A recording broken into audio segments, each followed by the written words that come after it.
Caleb Harris and his father, Pastor Nathaniel, were the last people anyone in Maple Creek suspected, but behind the walls of their seemingly perfect home, Caleb held 4 innocent people captive in a hidden basement for years, living a nightmare no one could have imagined. Maple Creek rested quietly between endless pine woods and a slow-moving river, the kind of place where people left their doors unlocked and waved at every passing car. From the outside, it looked like a postcard of small-town peace. The church stood at the center like a crown, its white steeple shining even on cloudy days. Pastor Nathaniel Harris led Sunday services with a warm voice and a gentle smile, reminding everyone of faith and community. His wife kept the church garden bright with flowers, and their only child, Caleb, seemed like a quiet but dutiful young man. Neighbors described the family as good, dependable, and beyond reproach. They were the sort of people everyone trusted without question, which made it easier for something terrible to grow unnoticed. Caleb had always been different,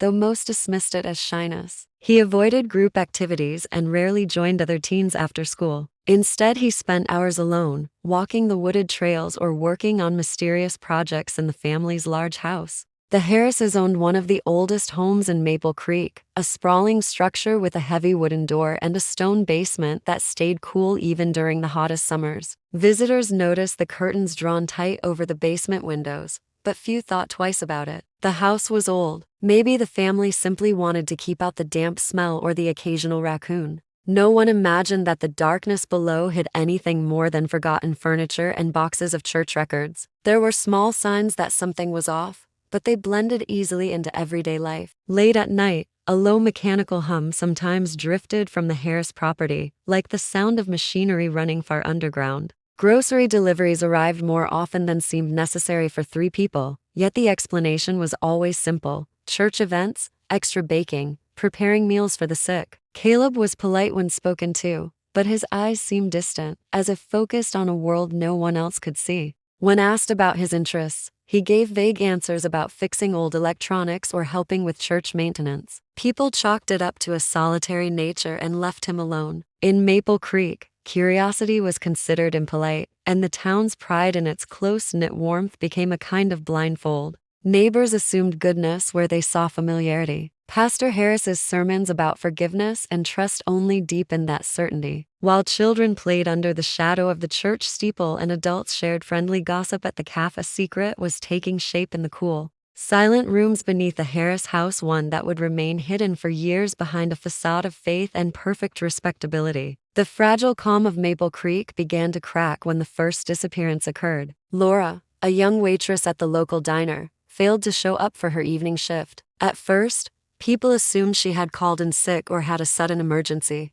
But when friends and family couldn't reach her by phone, concern turned into fear. The police were called, and a search began, but there were no signs of struggle, no footprints in the surrounding woods, no abandoned car, nothing to indicate where she had gone. Her disappearance was unsettling, yet it was easy for the town to hope it was a rare accident rather than something sinister. Months later, a college student visiting his grandparents also vanished. He had been seen walking along the main street, smiling and waving to neighbors, but by the time evening came, he had disappeared. Search parties combed the nearby riverbanks, fields, and abandoned barns, yet no trace of him could be found. Maple Creek began to whisper with unease. Parents warned their children to stay close to home, and friends kept a closer watch on one another. The town that had once felt safe now carried an invisible tension, a creeping sense that something was lurking in the shadows.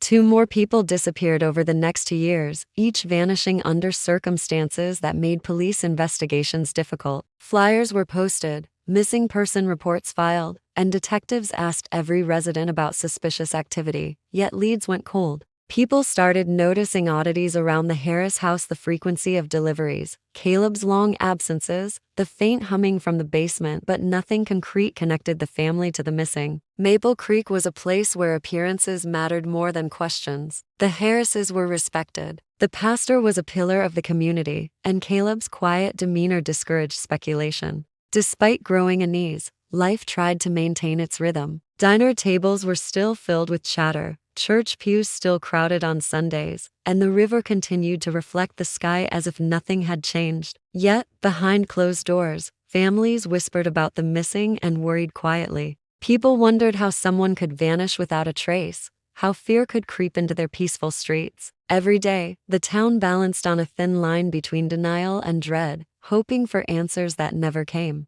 The missing were not forgotten, but the mystery of their absence became a shadow hanging over Maple Creek, a shadow that would continue to grow until it finally revealed the unimaginable secret, hiding beneath the Harris house. Beneath the Harris house, in a basement no one ever entered, Caleb had created a world entirely his own, one that trapped 4 lives in silence. The basement was not simply a storage space. It had been transformed into a hidden labyrinth. Narrow hallways led to locked rooms, each reinforced with heavy doors and soundproof walls. The faint hum that neighbors occasionally heard came from equipment Caleb had installed to keep the rooms isolated, ensuring that no cries for help could escape. Inside, the captives lived in constant fear, their days merging into a blur of darkness, hunger, and uncertainty. Caleb brought food and water, always leaving it silently at the door, never offering explanations. He monitored their movements carefully, maintaining strict control over their environment.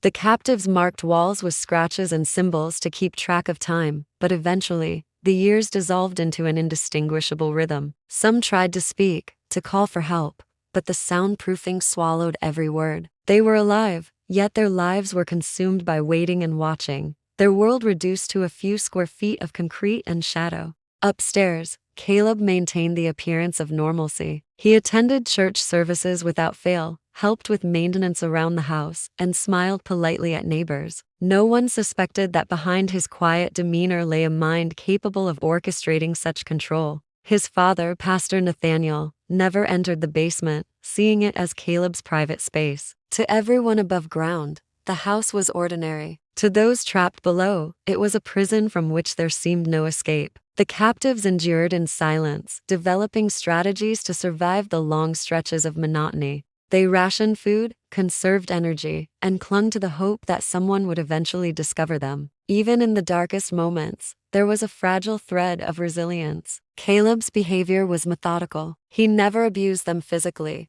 but the psychological torment was relentless. He controlled everything: their meals, their movement, their exposure to light and sound, keeping them dependent entirely on him. The horror of their situation was matched only by the chilling normalcy above ground. Caleb's double life continued for years without detection, and the town remained blissfully unaware that a hidden nightmare thrived beneath their feet. Maple Creek's sense of safety was an illusion, one that Caleb had carefully maintained. The basement was a secret world of fear and control, a dark labyrinth in which time itself seemed to stand still, leaving the captives suspended in a never-ending cycle of terror and survival. The first crack in Caleb's carefully constructed world came from the most ordinary of sources. A utility worker sent to check electrical lines on the Harris property noticed something strange. The power readings were unusually high, far beyond what a typical household would require. Curious and cautious, the worker reported it to the local electric company. Inspectors arrived to investigate,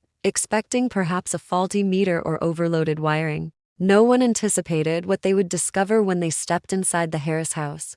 As the inspectors examined the basement, they noticed that the walls and doors were unusually thick. The faint sounds, soft thuds, and muffled movements were almost imperceptible at first, but they grew clearer as the team moved closer. The doors, reinforced and locked from the inside, raised immediate concern. Police were called, and a carefully coordinated entry was organized. The tension was palpable. Officers did not know what they might find, whether it would be empty rooms or something far more disturbing. When the doors were finally opened, the scene that greeted them shocked even the most experienced officers. 4 people, pale and weak, emerged blinking into the light, their expressions a mixture of confusion and relief. They had been missing for years, living in isolation, unaware of the passage of time except for the faint markings scratched into the walls. The captives were frightened but alive, their bodies frail from long confinement, but their spirits remarkably resilient. Every step of their rescue was handled with extreme care, as officers tried to calm and reassure them while beginning the process of removing them from the basement safely. Caleb, found upstairs,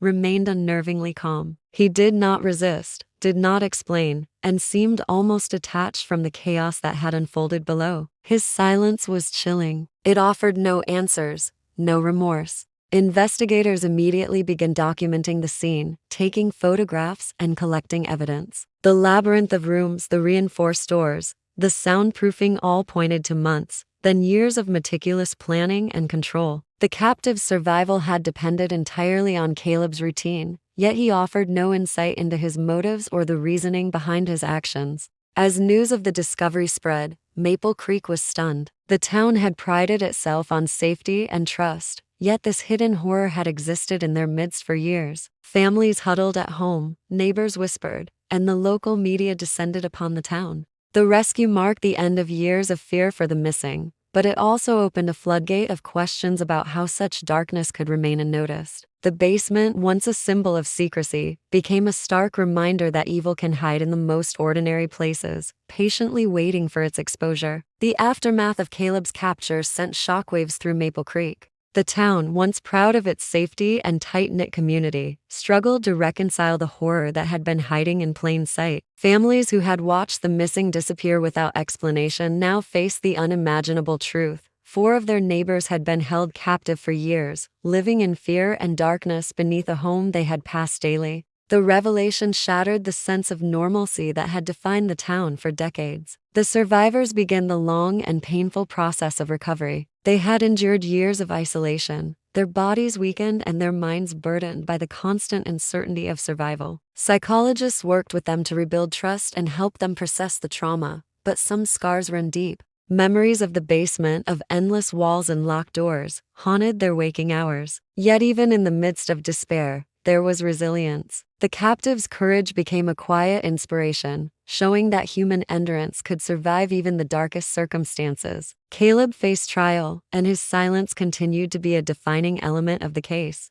Legal experts and psychologists debated whether his actions stemmed from mental illness, a twisted desire for control, or something more sinister. His father, Pastor Nathaniel, was left to grapple with his own guilt and shock. How could he, a man devoted to faith and morality, have missed the truth beneath his own home? His reputation was fractured, his sermons forever shadowed by the horror that had been hidden under his roof. Some residents blamed him, others offered sympathy, but no explanation could fully account for what had been overlooked for so long. The Harris house was abandoned, its basement sealed and cordoned off by authorities. Yet even empty, it remained a symbol of fear and secrecy. Maple Creek streets, once open and trusting, became lined with caution and suspicion. Families installed alarms, neighbors observed each other more closely, and the town collectively learned the harsh lesson that appearances could be deceiving. The shadow of the basement lingered long after the captives were freed and Caleb was behind bars, a permanent reminder that evil can exist even in places that seem the most sacred. Maple Creek slowly returned to a semblance of normal life, but the memory of those years never faded. People remembered the missing, the fear, and the quiet endurance of the survivors.